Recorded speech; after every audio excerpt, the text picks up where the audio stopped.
made most people cautious about buying a home. But for the ultra-rich, opulent real estate is a must. These homes redefine the meaning of luxury, with amenities fit for royalty and price tags that restrict these homes to individuals with well over $1 billion.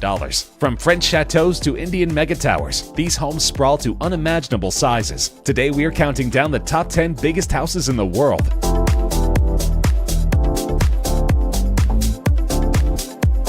Mukesh Ambani is one of the wealthiest people in the world and holds the title of India's richest man with a net worth of more than $40 billion. Hence, it doesn't come as a surprise that his residence in Mumbai is a mansion worth a whopping $2 billion. Named Antilia, the Ambani residence is the most sought-after house in the coastal city of Mumbai and is the world's most expensive house according to some reports. The Antilia is so huge and grand that it's visible throughout Mumbai. The gargantuan skyscraper is also a major attraction for its odd and uneven shape. The building reaches 550 feet with over 400,000 square feet of interior space against the Mumbai skyline. Boasting several rooftops and helipads, the structure was designed by American-based architects on 48,000 square feet of land in downtown South Mumbai. The building's construction took 4 years to complete. There are 3 helipads on the roof, an entire floor dedicated to servicing Ambani's many cars, a health floor with a jacuzzi, indoor pool, and ice room for the family to experience snow indoors. Antilia consists of 27 floors, out of which 6 are reserved for parking that can accommodate up to 168 cars. Among many other indulgences, the house has 4 dedicated rooms for hanging gardens, where residents can go to relax. It is certainly an impressive property. The Biltmore Estate is an enormous private home and tourist attraction in Asheville, North Carolina. The main residence is a chateau-esque style mansion built by George Washington Vanderbilt II between 1889 and 1895 and is the largest privately owned house in the United States at 178,926 square feet of floor space and 135,280 square feet of living area. Still owned by George Vanderbilt's descendants, it remains one of the most prominent examples of the Gilded Age architecture. George Washington Vanderbilt II was an heir to the Vanderbilt fortune, which was amassed through steamboats, railroads, and various business enterprises.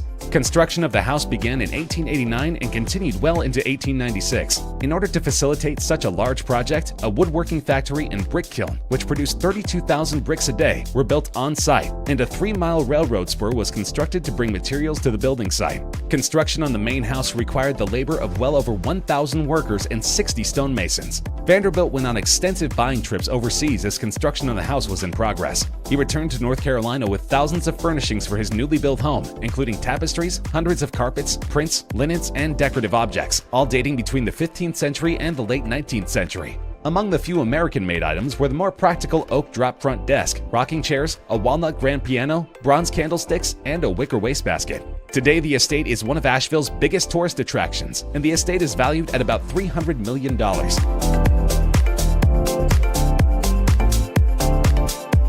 According to Forbes, Joseph Safra is the second richest Brazilian and the world's richest banker, with a net worth of $15.9 billion.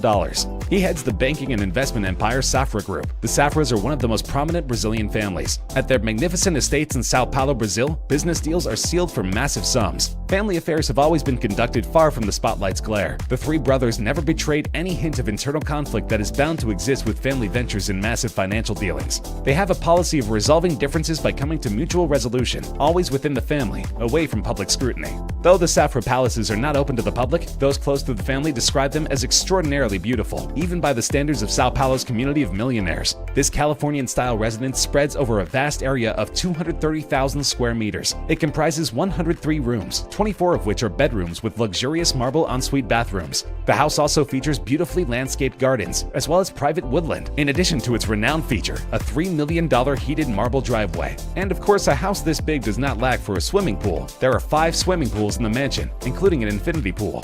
And if swimming is not your sport of choice, the house also includes a fully automated 2-lane bowling alley, a squash court, and a tennis court. If all that's not enough, this giant mansion includes a customizable cinema with a 50-seat capacity as well. The estate is valued at $138 million.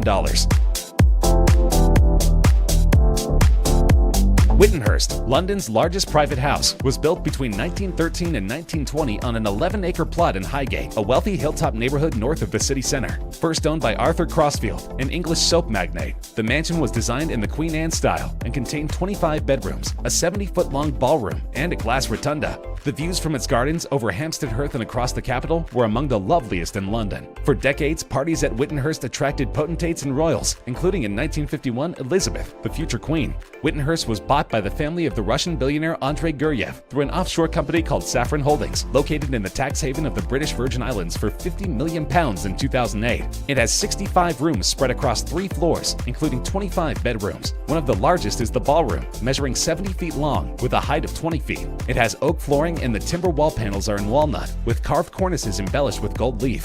Other rooms are the drawing room, study, entrance hall, and staircase, and most of the bedrooms are all in an opulent classical style. Other richly decorated rooms include the dining room, Chinese room, billiard room, and the gallery hallway. Access to the property is via a 3-fingered gatehouse. When remodeling is complete, it will spread over 90,000 square feet, second in size only to Buckingham Palace. David Siegel made his money in timeshares, but ironically, when it came time for his own place, he decided to build the property. In fact, he's still building 10 years later and is not quite finished. By some estimates, his Versailles will be the single largest residence in the country at around 90,000 square feet. The name is an apt choice, as it's modeled on the famous French palace, and it's indeed palatial. The waterfront estate on a 10-acre Lake Butler peninsula with almost 1.5 miles of shoreline is scheduled to have all the usual bells and whistles. 2 theaters, 10 kitchens, a 20-car garage, 2 elevators, 3 pools, and a bowling alley, indoor roller rink, and arcade, just one of each. The doors and windows were constructed using some of the last remaining Brazilian mahogany at a cost of $4 million. Exterior walls are precast concrete with Pavonazzo marble veneer. The entryway will feature a 30-foot stained glass domed oculus, and the residence will have 10 staff quarters, each with a jacuzzi and a kitchen. The 13-bedroom home is expected to sell for more than $100 million when construction is finally complete. The project will be the 4th most expensive home in the United States. The world's next largest home is Villa Leopolda, located on the French Riviera of France. It has a total of 8 hectares in land, what is equivalent to 8 football fields. The house was built for the Belgian King Leopold II, who paid 1 franc for the land in 1902. In 1915, it became a hospital, and later in 1950, it was bought by Giovanni Agnelli, owner of the Italian car brands Fiat and Ferrari. Later on, the banker Edmond Safra bought the house, but after his tragic death, the mansion was owned by his widow, Lily, which she eventually sold to Prokhorov.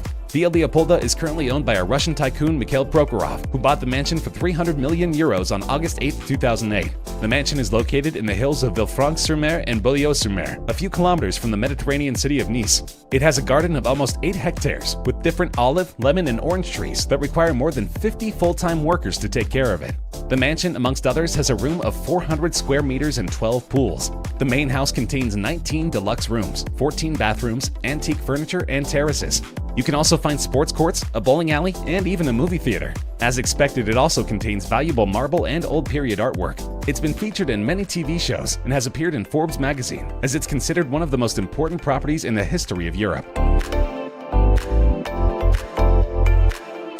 House shopping millionaires can almost always have their pick when it comes to real estate, whether it's a sprawling Georgia manor or a space in a ritzy DC suburb. But a new mega mansion recently hit the market with a price tag only the super rich can afford, $500 million. When it goes on sale, it would become the most expensive home in the United States, eclipsing the Chartwell estate, known as the setting of the Beverly Hillbillies, and currently on the market for $350 million. Sweeping in every direction is a panoramic view of Los Angeles and the Pacific Ocean. Beneath the main building is a gargantuan glass and marble residence with moats, 4 swimming pools, 20 bedrooms, a nightclub, a bowling alley, a cinema, and walls and ceilings made of jellyfish aquariums. The developer bought the lot, which included a 10,000 square foot house, for $28 million in 2012. 6 years and lots of bulldozers later, a 105,000 square foot behemoth fills the site. LA has since tightened building regulations, so another home on this scale is unlikely. This was a huge gamble for the developer, and 7 years later he still hasn't found a buyer. However, the one is certain to be someone's dream home someday. At 1 billion Chinese yuan, or $149 million, this mansion is the most expensive home ever sold in mainland China.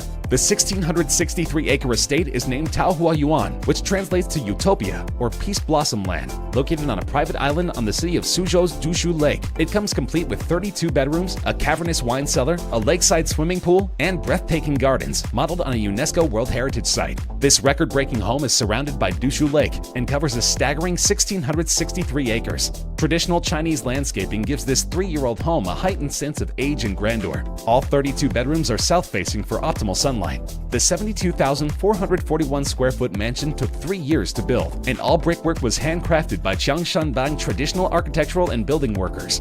The interior is equally as spectacular, with a beautiful wine cellar which looks large enough to store a lifetime supply of alcohol. Because of China's privacy laws, no one knows exactly who owns this incredible mansion, but it's certain that they have money to burn.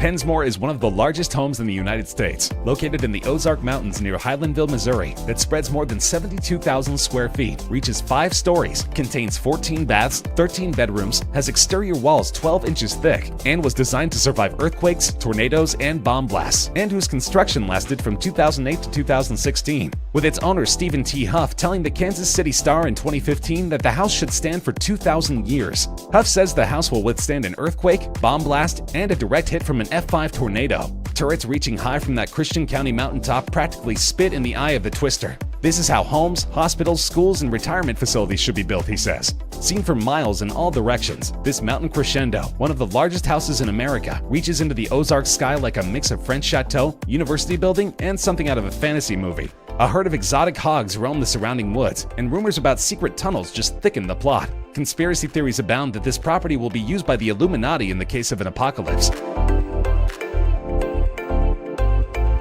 Junk bond billionaire Ira Rennert has a massive house in the Hamptons. It's also pretty controversial. The business mogul, who Forbes says is worth $5.9 billion, was recently in court defending the funding of his Sagaponyak estate. Representatives of a now-defunct mining business he used to own claimed he looted the company to build it, and in late February he was ordered to pay back at least $118 million in damages. But the mansion, constructed for about $110 million but now valued at closer to $400 million, has been the center of a number of controversies since Rennert built it in the 1990s. The estate actually includes 4 different houses for a total of 110,000 square feet. The main house alone has 29 bedrooms, 39 bathrooms, a basketball court, movie theater, and bowling alley. In addition to 3 swimming pools and miles of private shoreline, there's a hot tub valued at more than $150,000. The property taxes alone are $650,000 every year, more than enough to buy an incredible home somewhere else.